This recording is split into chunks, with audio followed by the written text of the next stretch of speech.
走进满是木料的厂房，师傅正忙着粉刷，涂抹的不是油漆，而是脏兮兮的颜料水。原来是拍戏用的布景。布景的东西都是代替品，你自己要去想办法用什么东西做出来，然后颜色做起来，那么完全跟真的一样。位置了。17岁入行做电影，刘立才历经国片全盛时期，不断创造导演要的时空，就像小叮当的任意门，如今想来还是过瘾。30年前吧，我们在终于有一部大戏叫《缘》，在那个平顶的山窝里面打，几乎整个村庄都把人家改头换面。施工级的布景师面临国片不景气，英雄无用武之地，只好转做电视节目或展览会场的布景。一块景片沉重万分，要搬还得靠大家帮忙。帮我一个忙的客家话。刚才我就说，老奶天数一下搬一搬。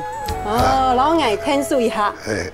40年的电影梦，刘师傅用大半生搭起的人生风景，希望还有续集。